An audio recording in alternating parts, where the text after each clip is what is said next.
Before we get started, let me just inform you, sorry, that Beatrice de Graaf informed us earlier on already that she has to leave a bit early, right?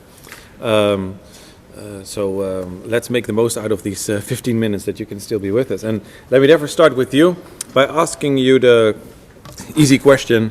With whom would you like to follow up on a particular thing that you heard over the, I don't know, the last, what was it, like 90 minutes or so? Well, where to start? Where to start? Okay. I think I would like to ask Naomi. Yeah, she'll be back in a minute, yeah. Yeah, I would like to ask Naomi more about the epistemic and you more about the epistemic and the non-epistemic thing, because I still don't quite get it. Sorry. I would like to ask Naomi about this means, ends, reasonings, and to relate that to a bit what you were asking about authenticity. How can you be sure? That is also something that we do as historians. So how would she, as a philosopher, think further along the lines? But would like to know more from Sophia's work with Ukrainians and radicalization processes there. But that's something that I'm interested in as such.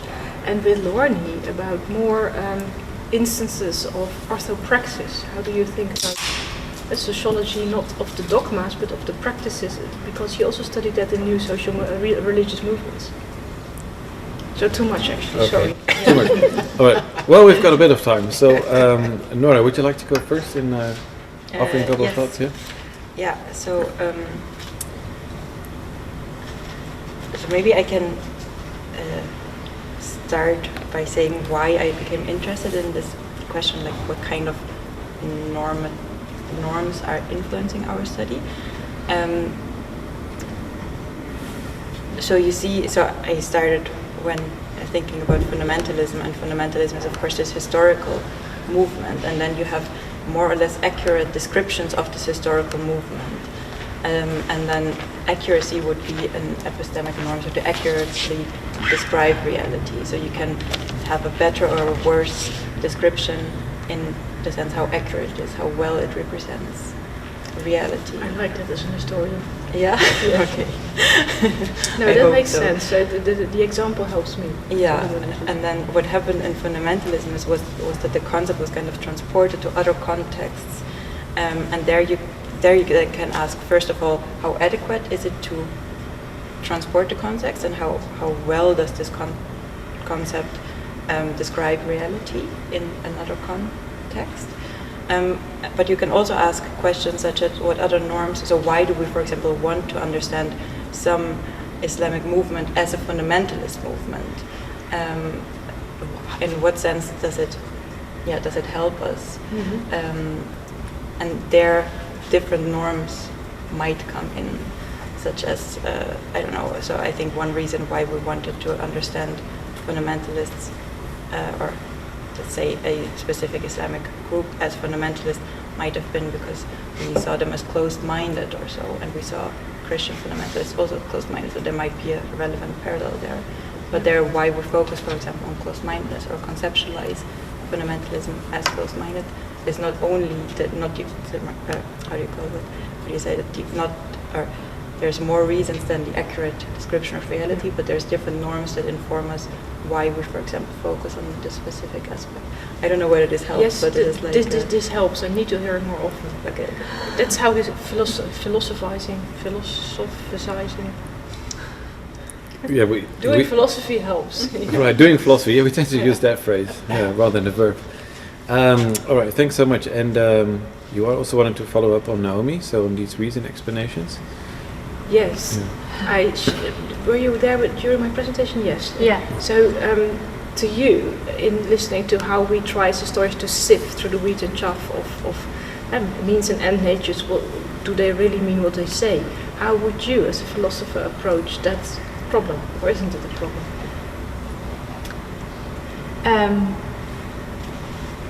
I think it is a problem. So the relation between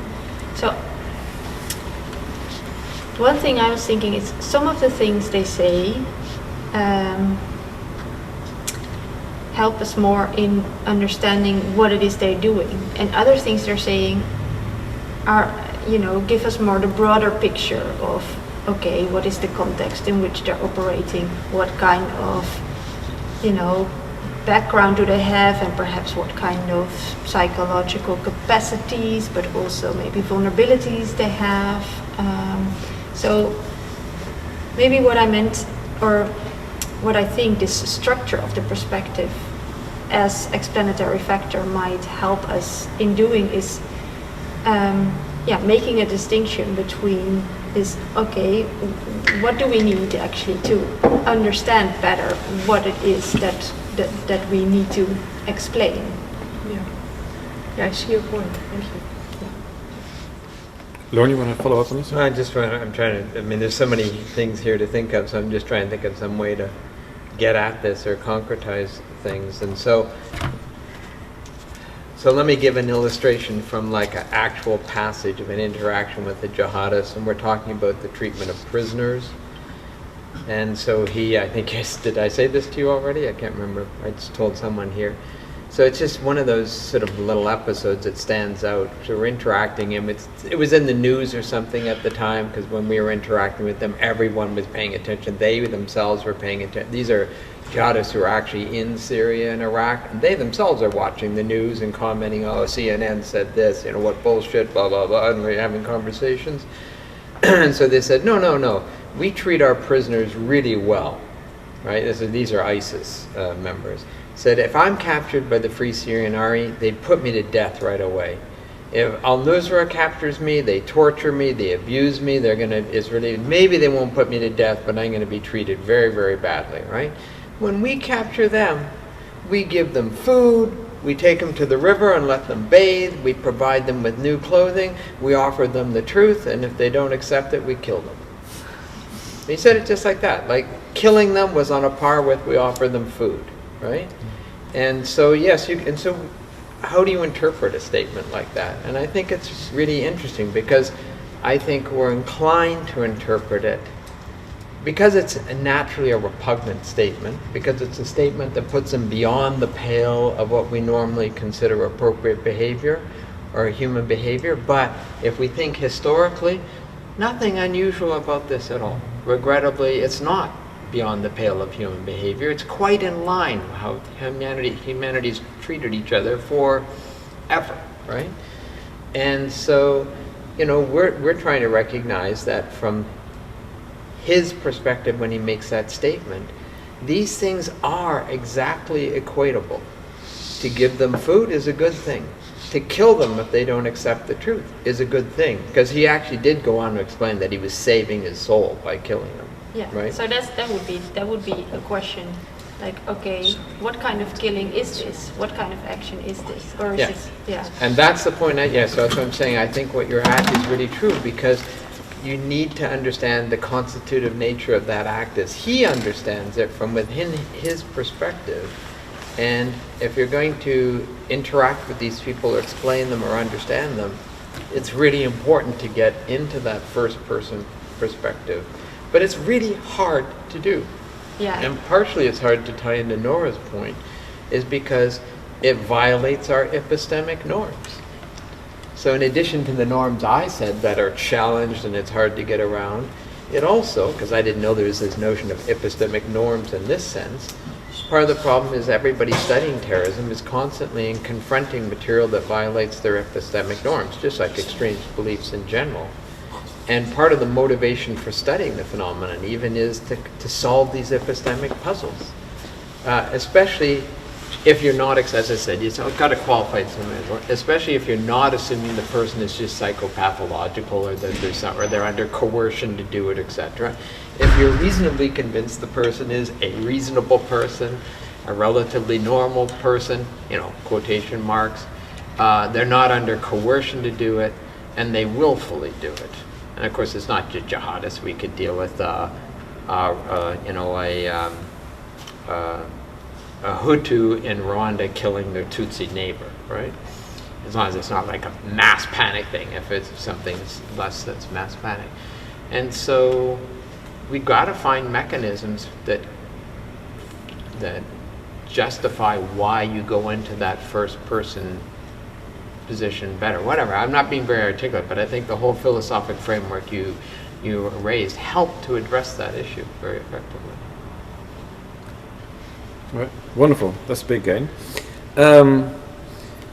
Let's see. Is there anyone else now here who would want to really talk to someone else and said, like, I'd really like to pick up on that thing that triggered me? Yeah. Okay. I don't know about triggering, but I also don't. This is my first big run-in with philosophers, so I feel quite out of my element, and it's possible that I'm just not intelligent enough. I'll admit, and it's also possible that, you know, the discomfort is motivating, you know, my thoughts. So, little disclaimer there, but. Coming from psychology, right, and listening to your talk, I had several thoughts, and I'm gonna tell you about 3 different psychological experiments, and then I'm gonna tell you how I think they relate or do not relate to what you said, okay? So the first experiment is with people who have what we call a split brain. So sometimes people have epilepsy or seizure disorders that require to sever the connection between their hemispheres. So the lower part of their brain that controls motion and stuff is intact, but the thought process part of their brain is severed in half. And one other thing you need to know is that there is crossing of the wires inside the brain. So like what the right eye sees and controls is the left side, okay? So the experiments, the fun experiments psychologists do is like they put a screen in the middle of the person's vision field, and then the only half of the brain knows what's going on, okay? Stop me if you heard this before. So I have, but I don't know. Okay, so one other piece of information: the language area is on the left side. Yeah. All of our language processing is on the left side. So you present the person with a picture to the right side, and you ask them to pick a number from the number of objects that you present with them, you know, something that fits. And their right side doesn't know, you know, what the left side sees or knows. So you present them with a picture of a chicken foot, you know, on the side that doesn't speak, and the left side, which the left eye sees, has to, you know, pick something. So they end up picking a shovel out of the small shovel. And you ask them, why are you picking a shovel? Now you're asking the side of the brain that hasn't seen the picture, but it's seen what the hand picked. Do you think they tell you? I have no idea. No, they tell you an elaborate story about how, you know, well, the chicken, you know, there's chicken shed and it's dirty and da-da-da. Like, I mean, our capacity of explaining unexplainable phenomena is just staggering, okay? That's one experiment. Another experiment was done by Dolph Zillman on the transference of aggression. And what he did a bunch of different things, but you know, he injected some people with epinephrine, which is an exciting, you know, hormone, and you know, he demonstrated that the more epinephrine you have, the more aggressive you are in response to provocation. And then in a variation of this experiment, so you know this fact, right? He did a different thing to stimulate the production of excitement. Namely, for half the people, he showed them an aggressive movie, a boxing movie with people getting beat up and bloody. For the other half of the people, he showed them a porn film, okay? And then when they were exiting the movie, a Confederate on purpose bumped into them and called them a slur or like a negative whatever word. And then he measured all kinds of things like facial expressions, whether they spoke back, whether they tried to actually aggress against that person. And he found that the people who watched the porn film were even more likely to aggress against the person than the person who watched the boxing film. And the reason is when you measure their levels of like this exciting substance, it is higher, okay? So again, if you ask these people who are coming out and getting bumped, why did you just try to fight this person?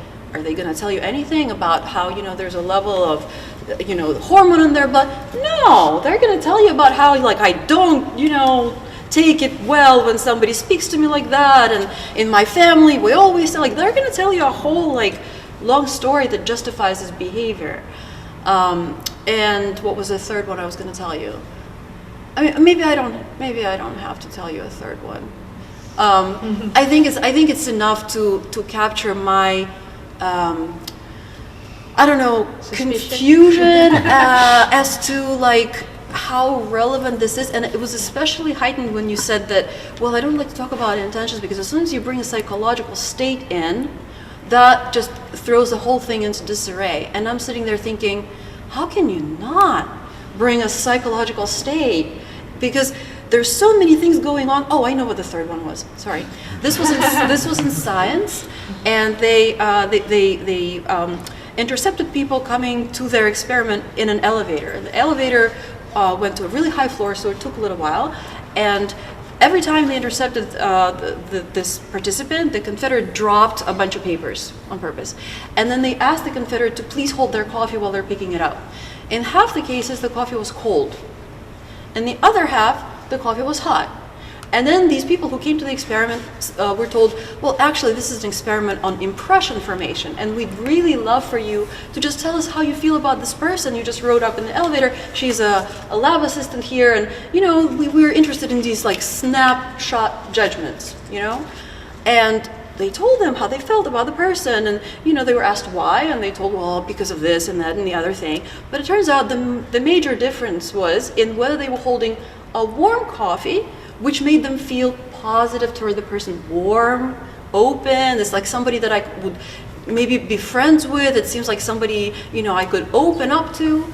Or cold, in which sense, you know, in which case they felt like, oh, this person's really closed off. I don't feel like, you know, we would get along. Like, they don't seem like a nice person, right? So what I'm getting at is there's so many things happening in our bodies, in our environments, in the stimuli that we encounter that are not part of our meaning-making machinery, which is, you know, as I hinted, like is in a very small space, you know, in the big brain that we have and an even bigger nervous system that we have.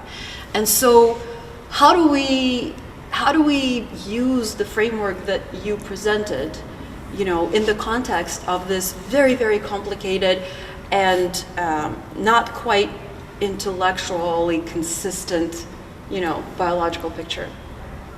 Yeah.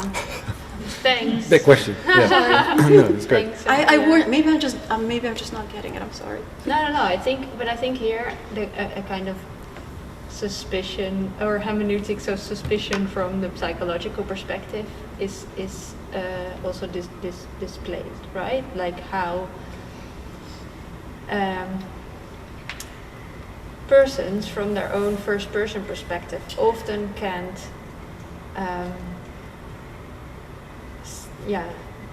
point out kind of relevant factors that the experiments show, you know, have had influence on what they're doing.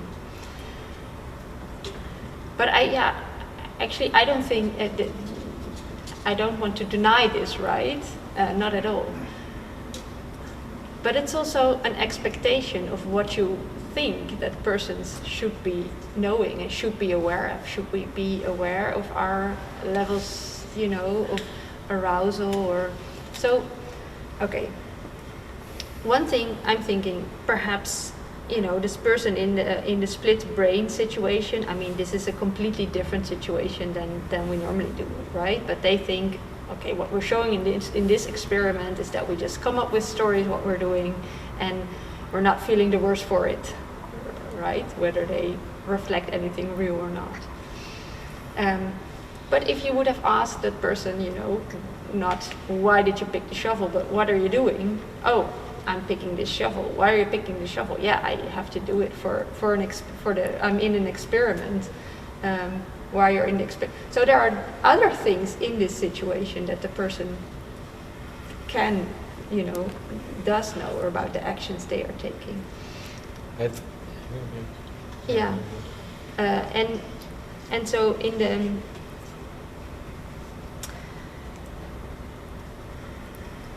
so I'm not saying I can, you know, immediately solve all these questions, but to say that in experiments and also in everyday life, we cannot cite all the factors that influence how we interpret situations or which choices we make, doesn't mean that we don't have some practical knowledge of what we're doing, even if it's not knowledge of all these causal factors. And my point was that if we want to start with understanding what's going on in this person's life, we have to start with some pieces of this practical knowledge and then derive from that relevant description from what they're doing and then go on from that. I mean, in such an experimental setting, you can start from the experimental setting and the context, right? But in cases where you want to study extreme beliefs or extreme behavior, I think you can't. But Sophia, you're basically making a very standard argument for a kind of psychological reductionism, right?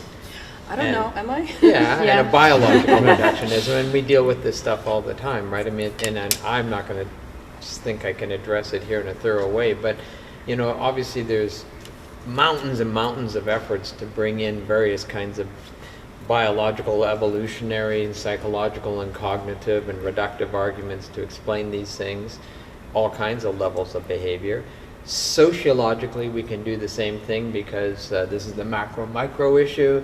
You engaged in the actions you did because there are all kinds of social forces at work on you that you're not aware of by their conditioning. You are doing what you're doing because of your proletarian background or because of the education you had or because family life circumstances and dozens of things that you don't understand.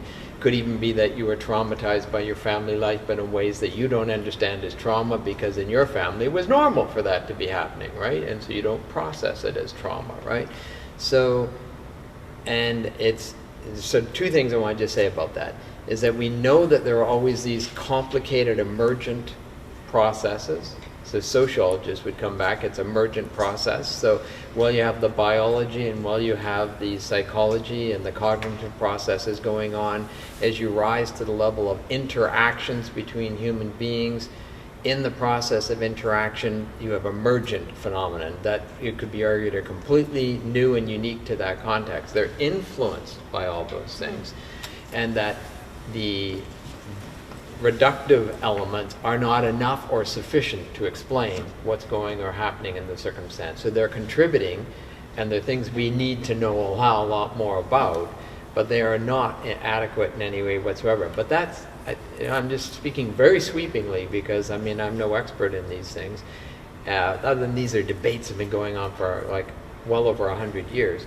The other thing would be, in the vast majority of circumstances we're dealing with extreme belief, we have absolutely no capacity or opportunity to acquire any accurate psychological, let alone biological information about the subjects. Wait, I just want to pause for a second because I think it's a mischaracterization of what I was trying to do to suggest that I was saying we can explain any belief with biological processes. This is not at all what I was saying. In fact, in my perception, I was expanding the field of vision from the purely cognitive, explanations that a person can give based on something to show that there's almost always, I'm being cagey because we never say always, right, in psychology. And that's because we're careful not to be reductionist, right? There's almost always more than one thing going on, and often this more than one thing is beyond the person's conscious perception. And so I was trying to reconcile this fact, which to me is a fact, it doesn't seem reductive, it seems, quite grand, with the kind of model that Naomi represented. Yeah, I think particularly since these well-known pieces by Nisbet and Wilson, there's been this whole debate on self-knowledge and confabulation. And I think the people in that debate want to do justice to the results of these experiments to the extent that they replicate.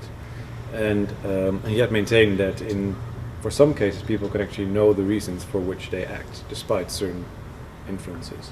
So I think the philosophers of psychology are fully aware of this, and the philosophers of action, and try to do justice to it without it having any reductive or utterly defeating circumstances for self or consequences for self-knowledge.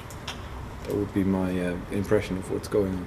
If it's okay with you, I wanted to follow up on another issue that I think was looming under the surface a couple of times, namely the relation between understanding and explanation.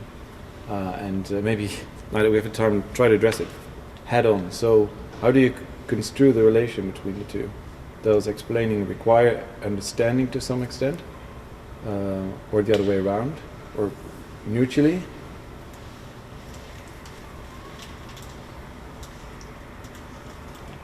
Is that a sensible question?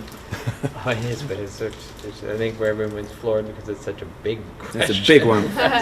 But you, So- I mean, maybe you want to jump in yourself, because yesterday you made the claim that they can be separated. Yeah, because I tend to think that there are different kinds of understanding. So understanding extremism, or understanding a particular extremist, or understanding their motives is different from understanding why they performed an action, for instance. So I think those kinds of understanding are not the same thing. But I want to stay out of this. I'm asking, and you solve the no, but I prefer. Yeah. Anyone want to follow up on that? Maybe someone in the room would like to jump in on this. Scott, yeah. Just offer perhaps an immature thought, but in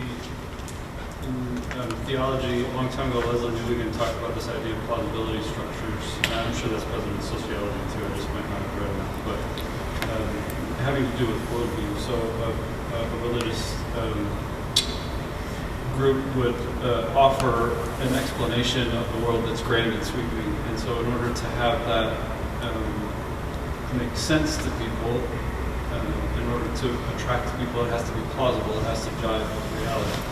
So this seems to touch on a number of these areas that, and it may be, again, just my lack of understanding the language of philosophy up to this point, but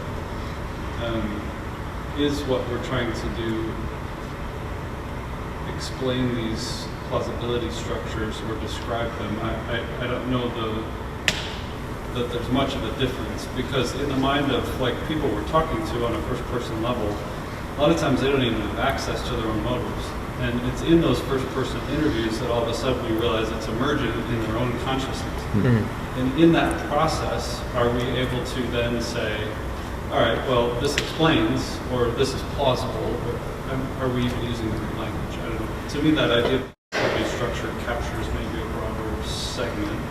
And I'm overlaying that perhaps on the idea that first person subjects themselves don't even quite know their own motives, don't even have access to their own motives sometimes. So explaining and I'll stop there.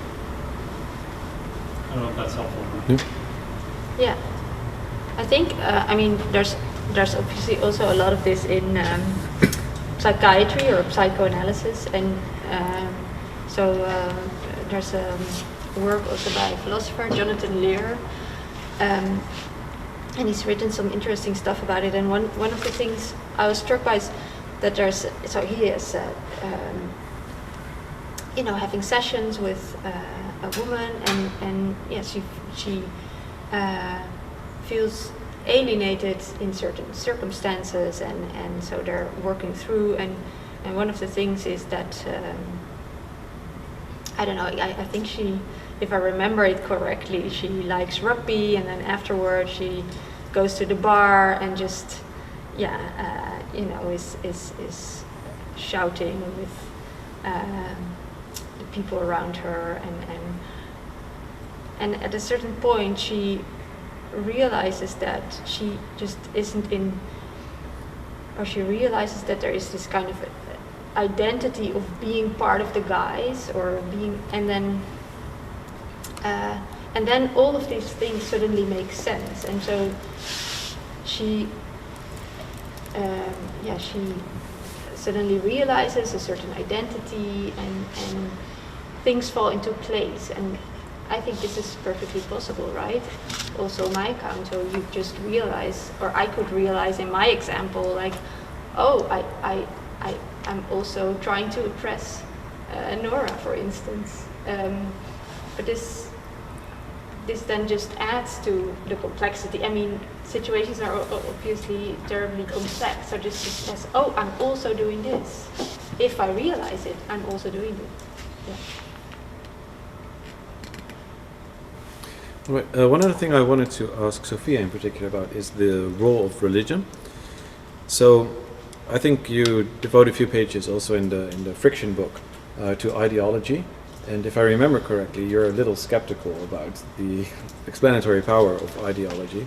So, but in, for instance, the recent book on QAnon, you say at a couple of places, you and Mia say in a couple of places that it might be helpful to construe QAnon as a religion, right? So I wondered, how do you now think of religion, or maybe religiosity, having heard Lorne's contributions, as an explanatory factor? And has your view changed on that, or, yeah, just curious. So first of all, I want to make it very explicit that ideology and religiosity are two very different things. Yeah, and to define it operationally, which Lorne did for us today, right?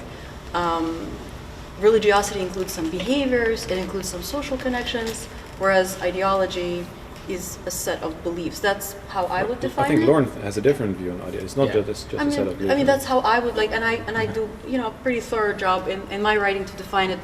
This is the thing, right? We get to operationally define terms, and then we reason with those terms, assuming that, people kind of accept our definition, which may not be, the best or, even accurate, right? But for me, this is what it is.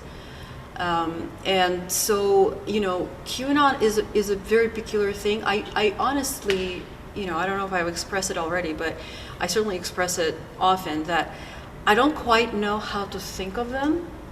And I think part of the reason is that there's such a huge and diverse crowd, and even their set of beliefs is so huge and diverse, and they pick and choose, which one is the hill that they're gonna die on. So I am not a theologian, so I don't feel qualified to say, yes, they definitely are a religious movement, or no, they definitely aren't. There are features to it that remind me very strongly of a new religious movement, but I profess ignorance on that side, right? As far as ideology, I mean precisely that it's a set of ideas and not social connectedness, which is very important. My work shows that empirically as well as theoretically, and it's not behaviors, again, which I pay a lot of attention to, and I demonstrate that it is a mechanism. And as a set of ideas, in my empirical work, which as a psychologist, we have to always relate it back to data. Like, that's just the rules of the game. And so relating it back to data, in the work that I've done and other people did, more often than not, there are true believers, who become radicalized through ideas completely unrelated to any kind of social dynamics, love, hate, essentialization, all that stuff.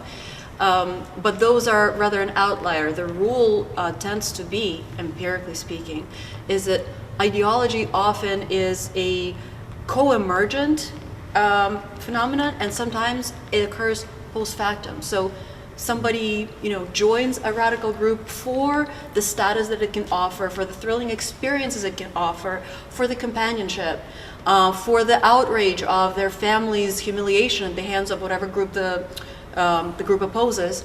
And once they join the group, they absorb the ideology, and it becomes, their religion or their idea, their impetus for doing things. But I have hardly ever seen, these people exist, and I can tell you examples, but they're rare when a person reads the Quran, just reads the ideas, and they close it and they go, that's it, I'm a jihadi now, I'm gonna go kill infidels. Or reads the Bible and decides that they're gonna go on a crusade. I think, again, in my empirical experience and in work of others, it tends to, be preceded by some other things. So these are always, this is, and I agree with you, it's the subtle distortions of constantly talking past each other and within the field in terms of ways things are conceived and talked about, right? So the kind of argument that nobody ever radicalized directly out of ideology is raised lots of times in literature and using examples like you have. And of course, then that one counter argument is, it's hard to find anyone who's seriously approaching the topic ever proposed that ever happened. So it's a straw man. I'm not accusing you of this, but I'm saying it's a straw man argument when it comes up in the literature that anyone ever proposed that someone just read the Quran and then radicalized, right? Of course it's absurd. Everyone from the beginning always knew there had to be other social and psychological factors involved. So then the debate becomes the degree to which ideology plays a role or not, and how and what is the nature of ideology. So then again, ideology, I think, is better interpreted rather than like a code of beliefs again, or a code of ideas, more the way it's been treated in social movement literature for a long time, and that ideology is a framing mechanism, right? So ideology is a set of ideas, but also other norms, values, practices, habitual things. Well, this is where it gets slippery. It gets this is where it gets very. That's why it's important to separate. There's a very terms. Complicated discussion about the nature of ideology, and so there's people like John Leader Maynard, who's done a lot of, he's just got his new book out, a lot of really effective work on developing more sophisticated, comprehensive understandings of ideology and how ideology generates social action, in particular violence. In his case, it's mass atrocities like the Rwandan genocide, etc. And so it gets really complicated. But the counter argument that I've always been involved with is when I encounter people that are expressing extreme skepticism about the, I will use a target person like Mark Sageman, who wants to basically argue that social processes of identity formation, in-group, out-group, is really the fundamental driver, and then ideology, it has a little bit of a role, and it comes in as a bit of a after-the-fact justification for action. I'm going to come back to that point too, because I'm not disagreeing with you in some regards. And then the counter-argument that John Horgan and Holbrook did in their paper, and I had already made similar arguments earlier, but not as systematically as they did, is that really that's, let's get rid of this, one came first, then the other one, which one's more primary. They're both there from the beginning, and as I said, I like this term of co-evolve, you said co-emerge. And I do assert that I can't imagine anyone radicalizing without that framing process ultimately coming into play, short of a handful of individuals in the global south who are in conditions where there's material incentives or coercion that drives them into joining, violent extremist groups. And in those cases, they often, sometimes later, then get ideologically committed. Now, it is interesting. So I think ideology is absolutely crucial to bringing about extremist, violent action. But on the other hand, as you said, in sociology, there's a brilliant case of this. I wish, again, I can't remember the author's name right now, but a book published by University of Chicago Press. It was the guy's doctoral dissertation. He did an in-depth ethnography of women joining the anti-abortion movement in the United States. The anti-abortion movement. And was able to document that a sizable number of the women that got involved in that movement were not actually opposed to abortion. Yeah, they got involved through social networks and friends, a little bit of community pressure, etc. And only after they were in the movement, as you said, under the socializing pressure of the movement, did they adopt the ideological framework. And new religious movements has a lot of similar illustrations of people joining for social reasons, etc., and only fully becoming sort of card-carrying members at a later point. Even the leading theories of conversion, like Laughlin and Stark, you go through 7 steps, but you go from a verbal convert to a total convert only with step 7. So it's actually, you're quite involved in the process before they would say you really converted over. So that's all true. But on the other hand, we do have people that seem to think the ideology plays almost no role, and they do offer almost reductive arguments that other factors are far more important. And so all I've ever been trying to do is push back that we need to have a balanced perspective and recognize you have ideology or framing in combination. You have a cognitive process in combination with a social behavioral process, right? And then I do argue in part that we don't have access to the actual psychology in so many cases. What we do have access to is first-person accounts, potentially very distorted. and potentially infused with ideology. And then, I'm not going to name scholars, several people have argued with me, well, it's because they're indoctrinated in the ideology, anything they say to you is worthless. And I mean, there's all kinds of ways of dealing with that and saying that's really quite a bizarre statement. And like, even in the one paper, I make the argument that, so they've gone to a camp, they've gone to Syria, supposedly they weren't really interested in religion as an ideology for their actions at all. They went for adventure and thrills or out of a violent impulse. They arrive in the camp, they're indoctrinated in the camp, suddenly they have the jihadist ideology to explain all their actions. That's actually been proposed as a serious way of explaining what's going on. I don't find this plausible, I don't find empirical evidence to support it. But, and so they say, so as a result, anything they said to you in your interviews is worthless because it's just a reiteration of indoctrination. And in one possible, it's a kind of cheap shot argument, but a counter argument is, oh, I guess, well, we should throw out everything any police officer ever said to us, any member of the military, right? In other words, anyone else who's been subject to a very intensive form of practice or training, paramedics, firemen, don't ever believe what a fireman tells you about what happens in the firehouse or why they became firemen, because they underwent a systematic indoctrination about how to be a fireman.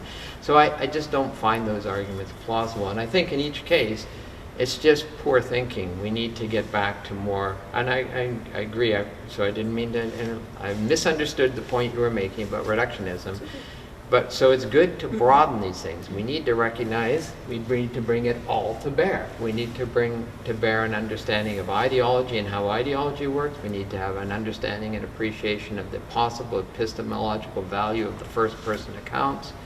We need to also bring in the psychological components and biological components. How? And that's why a little bit what I've been talking about is part of it is all conceptual and part of it is about us getting past all our different languages and terminologies and trying to be generous with each other and trying to understand what each other is saying. But there is a big practical side to this too, of just how you make it work. I've been involved now in a couple of sort of quasi-interdisciplinary teams, and I've never seen one work yet. Sorry, Greg. So I think it's a good ambition, but it's hard to make it work. Right. Well, if you get a little closer, that's already a big gain. Yeah. I think In the name of practicality, can I get back again to operationalizing the terms, right? Yeah. So I've actually looked for and failed to find a definition of ideology that could be operationalized. There's 29 definitions that I found. They range from anything you can imagine to anything you can imagine. None of them subject themselves well to any kind of an empirical study. If you bring in framing, I'm sorry, like that's a whole lot of things, you know, in addition to the ideas, right? That there's usually an emotional component to it. People who do the framing, they bring up grievances, right? And those are mechanisms that we know and can actually manipulate in the lab to demonstrate the causal relationship between them and radicalization. So how do you subtract? I'm just being practical as an empirical researcher, because for me, a definition is useful so far as we can use it in research. Otherwise, it's just loose talk that can be pretty and but see, then we're getting into Nora, the big you want to issues. follow up on this? Just to clarify, so I'm really curious, what makes a concept or a definition operationalizable? operationalizable. Yeah, So thank that you can then use this limited term to empirically study it, to measure it and evaluate it. So when I started working in the field of radicalization a very, very long time ago, there was no definition of radicalization. So I had to, make my own. And my own definition was that radicalization is a process by which a person becomes more and more accepting of illegal and violent behaviors in the name of an idea or a group or whatever, right? So then there was no measure. So I designed a measure of radicalization that listed particular behaviors like, participating in a protest versus participating in a protest that might turn violent. If you see members of police or security beating up members of your group, would you then get involved in the fight? That's, illegal and violent versus illegal or versus legal, right? So Then, to make sure that this measure actually relates to behaviors in real life, I went out and I surveyed people in different countries who participated in protests, and I asked them about what kinds of things they've done, whether they've been arrested for these things, and I also asked them using the measure, and I found a very high correlation between behaviors and the measure that assesses radicalization as I operationalize it. So that's the process through which in psychology we address questions of interest. So we have to be very specific, and we have to make sure that our theoretical conceptualization is connected with, you know, something. It's what we call validity in statistics. So we have to do tests of all kinds of validity, external validity, face validity, like all these kinds of things.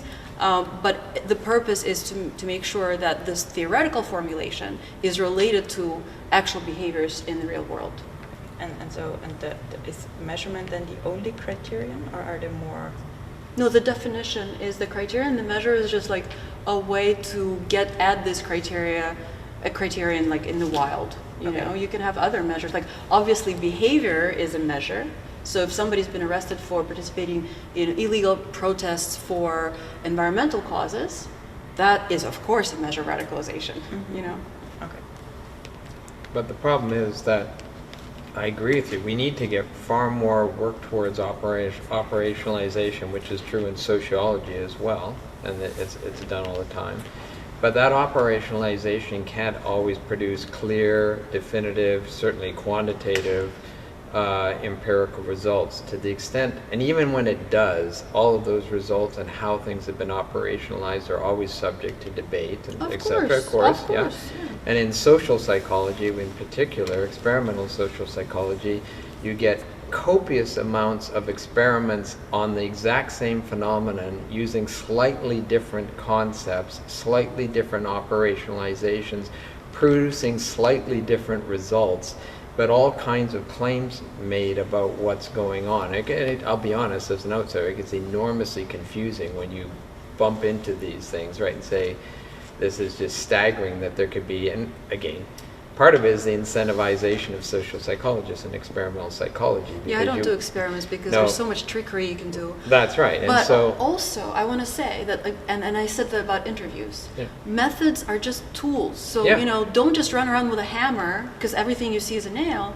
You know, develop a diverse set of tools and then get at the same issue using different tools. So I've done case studies, I've done interviews, I've done survey research, and I'm getting at the same questions. And if I find, you know, similar answers, that is like, that triangulation is the only way for social scientists to get any kind of comfort with their, you know, and I mean, that's never going to be the kind of comfort that physicists get, you know, and Apple is always going to fall at the same speed. No, I mean, okay, not always. If you go to Colorado really high, it's not, you know? But yeah, we have to live with a certain measure of discomfort, but we have to at least attempt to approximate, you know, through these different tricks, right? Yeah, there's much discomfort in quantum mechanics, so I guess, yeah. All right, are there any urgent questions from the audience? If not, there's maybe one final, if we go a few minutes over time, is that okay? I remember Ruth asking a question about which you said, let's right, that's still on my list. That. Oh, sorry. Yeah, maybe tackle that one first, and then let's end up with two questions then, okay? So Ruth asked, if I phrase it correctly, you kind of had this open question: what do you expect from us, right? Or what can we do? That was that the question? What if anything? All right, it's even more modest. What if anything? So what do you expect from the philosophers? What would you like them to contribute? That's the first question. So maybe for the empirical scholars on the panel, so to say. And then for the philosophers, this question. So I was intrigued by Sophia's research presented yesterday and on Wednesday in Utrecht about the occurrence of mental illness, the significantly larger occurrence in comparison with, say, jihadi terrorists, right? So we had the normalcy hypothesis that John Horgan himself defended as well. But now it seems like mental illness is back in, and to staggering rates in some cases, like 80% for incels, I think. 95% even for incels that you studied. So, all right, here's the question for the philosophers on the panel. Does that cast doubt on reason explanations. So, does this render first-person perspective problematic? Can we still take people's reasons and right? So is there this relation that the more the mental illness goes up, the less plausible these first-person explanations in terms of one's reasons and narratives and so become, or can we maintain these kinds of explanations in the face of such more pathological explanation?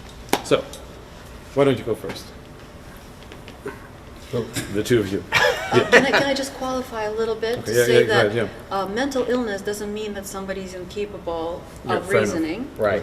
And Right. especially, the kinds of mental illness that I surveyed people about, depression and anxiety, more than 50% of adults in America will encounter a depression at some point in their life that doesn't render them incapable of, So just, I don't want you to equate all mental illness as something like, paranoid schizophrenia, where a person doesn't understand that it's not aliens speaking to them. So do you have like the percentages of things like autism, depression, and the Yes, more so like I only delusional asked sort of them. I only asked them about depression, anxiety, PTSD, and autism spectrum disorders. Okay. Was it and all self-report? no, there was a measure of diagnosed. Diagnosed, where there was diagnosed. And actually, the measure of diagnosed that Jensen did, there's all of it mixed up. So there are some people with bipolar, some people with schizophrenia. But in my interviews work with QAnon, this is not the incel data, but it was none of the delusional disorders. Okay. Yeah, sorry, just to But clarify. that helps. Yeah. Okay, I was worried about me being invited to this meeting because I knew Okay, we get the very juicy comment towards the end. Okay. Good. I knew that we differed on the main thing, that you guys hold dear, and this is where it comes, right? And I hope that we can come to an agreement on this, which Lorne and I kind of sparred a little bit, but I think we've arrived at a good point where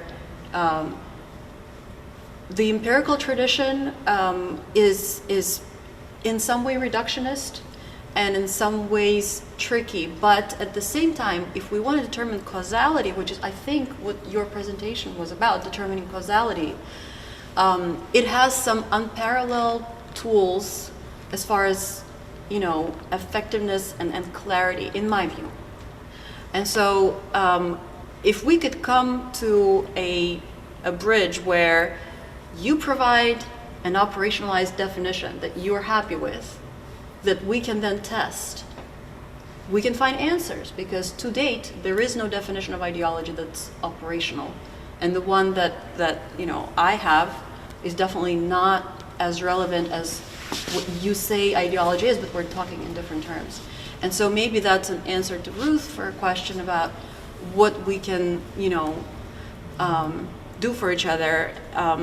There are these unknowable unknowns in our field, and nobody's better than philosophers at identifying those and bringing those to our attention, and maybe helping us solve these practical questions, which can then hopefully inform your own analysis. There's a whole philosophic discussion about explanation and understanding. You and I talked about this a bit. That obviously it's massive and going back, and my exposure to it was dealing with the origins of sociology and looking into neo-Kantian debates and the nature of the difference between the natural and the human sciences, right? And mostly happening in Germany, and how it influenced Max Weber and other people at the time and their conceptions of the methodology of sociology, right? And that leads to a lot of more contemporaneous arguments, but I haven't read any philosophy in like 20 years, so I really, I'm really limited in that regard, about whether explanation in the context of a wide variety of human behavior is even possible. Because whether human behavior in its naturalistic setting involves such a level of complexity of variables involved that it defies a traditional scientific conception of explanation.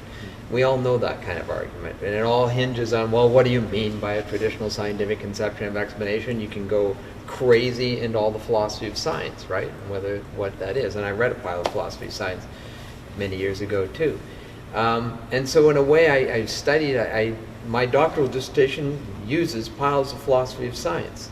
The second article I ever wrote was using philosophy of science to resolve a debate between theology and religious studies over the role that insider beliefs play in forming forming religious studies. And there's no resolution to any of those things. I think, and I didn't answer your question earlier because I was just sitting here trying to honestly, I haven't reflected on it for years. And so I'm sitting here thinking, you know what, I guess if I'm really honest, I use the word to explain something, I'm trying to explain something, but I'm not after explanation. I'm really just after understanding in the more traditional way these terms are used. I'm after, to use a term from Clifford Geertz, who I cited earlier once too, I'm just after thick description. But that's not quite right, because thick description sounds like, oh, you're just describing something. No, Geertz says thick description. In other words, a kind of description that brings you as the person studying something, into a kind of communing with or connection with the thing you're studying. So that breeds a level of understanding where you're getting past your own horizons, past your own boundaries, and you're entering into the world of the other party. Can you operationalize that? Can you verify the insights you get from that? Well, it's a really open question. But it's the kind of reasoning and work that anthropologists have done in a cross-cultural context, that sociologists and ethnographic circumstances do all the time. And there's this huge debate in sociology about naturalistic inquiry and whether it constitutes knowledge or not. So there's just so many variables. I just know my sympathy falls more on that side. I love it if you can find something that's operationalized and you can get some numbers to it. But in terms of survey research, I'm a little skeptical, because I do side with qualitative sociologists who just point to the simple, I'm being simple here, but the simple fact that if you then inquire with people who've done surveys, so you take 15% of people on a survey picked option E to this question, and you go ask them, why did you pick option E?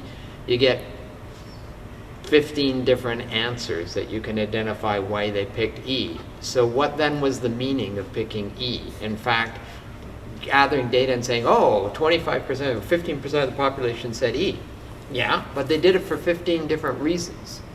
So what have we really learned? You have learned something, but in a way not. You have to go the step further to figure out what was really going on, their first person notion of what they were doing when they picked E. And this is not easy. This is enormously complicated. But as a result, a lot of sociologists are really skeptical about how far you can go with survey research. So I'll go back to Weber.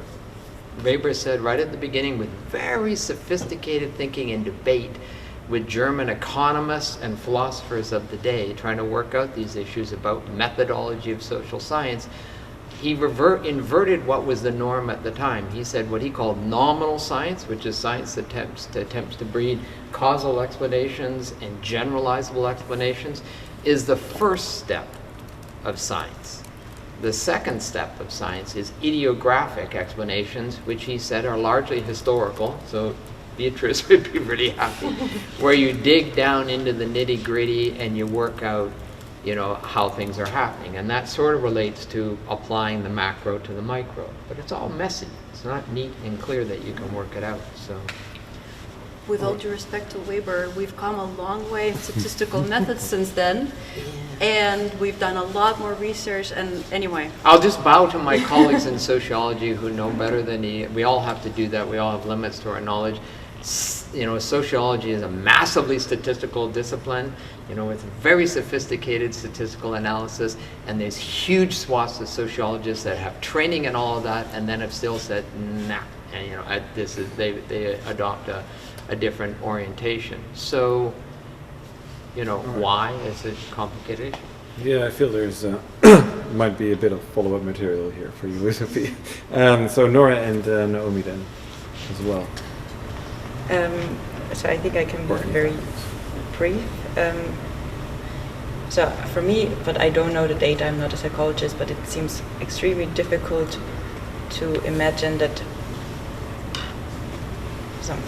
first-person accounts do not feature in some way in explanation. So maybe we get a fuller explanation if we can combine, the causal role of mental illnesses with a kind of first-person perspective. I think this is also what you kind of hinted upon, or both of you actually. And from a more normative side, it seems to me also important to take serious or to listen to the first-person accounts, because this is how we work. So that's maybe more a pragmatic, approach to this. But people in communication, in how we judge their actions, etc., they don't work by giving third-person causal accounts of their explanations, but they account for their own reasons. So I think there's at least something we have to do with this. I'm not sure how they can be combined exactly. Yeah, Rik, I was amazed in how you put the question actually, in saying that people with mental illness are not normal, but that's maybe this normalcy hypothesis. Well, this is the name of the term out there. Yeah. Yeah. I don't think that's a particularly good term. But mental illnesses come from the DSM, and the DSM do not state, and I mean they've looked for like the thing that is the mental illness for I think 20 years, 30 years now in the brain, and haven't found anything. So what the DSM is just description of the person's behavior and affective and perspective. So in a sense, saying that someone has a mental illness is saying something about their first-person perspective, how they relate to what's going on in their life. Okay. So in that sense, I don't see at all here So it a entails conflict between saying that someone has a mental illness and saying that we need to listen to them. Yeah, so it entails it maybe even. Yeah. Yeah. Can we go back to the question about what philosophy offers? And then I will be, you can offer a tremendous amount of things that I probably couldn't even conceive of, right? Because we're not philosophers, because we're not reading philosophers. I did in the past read a fair bit of philosophy. But, obviously the obvious things, but I'll state them anyways, right? Philosophers are really good at forcing people to clarify their thoughts and their terms and their language, and making sure that they're being very clear and using logic clearly. And to the extent that the papers I wrote about religion attracted attention or continue to attract some attention is because a lot of it is I'm being kind of I'm just being a good scientist, but quasi-philosophical. I'm catching people in all kinds of sloppy language and assumptions and failure. There are papers where I'm demonstrating they say one thing, but when you work and the papers are praised papers in leading journals that have influenced people, but when you sit down and work through the logic of the argument, it just falls apart. It doesn't work. Why would people accept these arguments that are illogical? Well, philosophers have been dealing with that from day one, right? It's because even the sophisticated social scientists reading the papers are reading what they want to read. They're hearing what they want to read. They're hearing things that affirm their beliefs or whatever, right? And as a result, they're not pressing the logic. So part of my papers were just designed to say to people, hey, come on, let's wake up, be a little more analytical in a philosophic sense even, and examine these terms, examine these assumptions, and examine the consequences. Philosophers can bring a lot more of that to bear.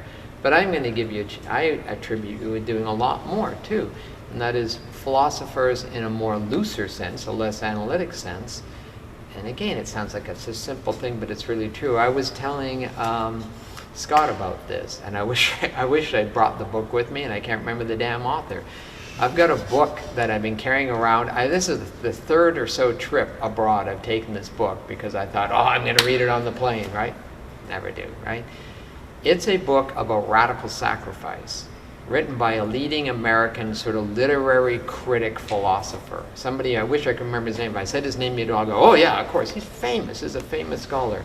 And I discovered very late in his career, he wrote this book about radical sacrifice. And I just sort of picked it up bought it on a whim, and I read the first chapter like about half a year ago and went, oh my God, like it was really gripping and moving, so much so that I put the book aside and said, I gotta wait till I have time when I really can just concentrate on this book without distractions. Hasn't happened yet. Why? It's mainly philosophic thinking, but influenced by his knowledge of literary tradition, and it's infused with a lot of references from literature, etc. Because he's really doing a beautiful capturing of the human existential condition that gives rise to sacrifice and why people willingly incur radical sacrifices. So I resonated with what Sophia said about self-sacrifice being a key marker. I fully agree with that. That's why I treat the jihadists with respect, caution, but respect, because I just turn to people and say, are you willing to die for what you believe in? And people in our society that are willing to die for what they believe in, we usually honor. But we're not honoring these people because they're willing to die for something we disagree with, right? But we should still understand what's going on there and their willingness to die for this thing, right? And this book does a good job. It started me really thinking about the deeper human condition and impulses that lead, and the beauty and the aesthetic beauty and glory of the process of self-sacrifice in ways you don't normally think of. But you made reference to brothers Karamazov and Dostoevsky, etc. There's lots of this in there, right? So Dostoevsky was the best for radicalization. If you want to know about psychology of radicalization, we have yet to test all of his theories, and they're great. Yeah, and so this is he's bringing out some of this stuff. So whatever, that's also what I think philosophers, although many of you would say, oh, that's a kind of pot boiler philosophy, that's not what we're doing. But I don't know if that's the case. I think some philosophers do engage in those larger existential questions and can be very helpful. And then there obviously you have all your theories that we're completely ignorant of. So, well, the terrain of studying terrorism and extremism may soon be flooded by philosophers. So, yeah, hopefully this has been a good start. Maybe it's time to wrap up, given time considerations. I'd like to thank the panel members, and but before I do so, let me make a couple of announcements. So, I had a wonderful conference, and I hope you enjoyed the conference as much as I did, both you in the room and the people at home. There are going to be more workshops and conferences. If you'd like to be updated regularly about them, please send an email to extremebeliefs.fgw@vu.nl. It's also on the website, so you can subscribe. Our next event will be this Wednesday. Nicolai Nottelmann, a Danish philosopher, will speak about neo-fascist traditionalism. That will also be a hybrid event, so you can join that one. And the next workshop is going to be in June, and Naomi is in the lead here, and it's going to be on responsibility and extreme beliefs. Finally, let me thank 4 groups of people, and let's, in order to avoid any fatigue, put our hands together towards the very end and thank them all at once. So, first, the keynote speakers, Sophia and Lorne, thank you so much for your wonderful and inspiring talks, and also your stimulating and encouraging presence and the feedback you've been able to give, like in between the talks during the breaks. Let me also thank the symposium speakers, so also Nora and Naomi and Beatrice, and the speakers in the parallel sessions. Wonderful material there as well. And finally, the organizers. Yuditya did a whole lot of work. She came in a little bit early and then had to leave again. But let me mention her. And also Nora and Naomi and Chris and Rahel and Linda. I think I'm not forgetting anyone. And of course, the chairs for the session. But basically all of us almost. Anyway, so in that case, let us put our hands together for ourselves and each other. Thank you so much.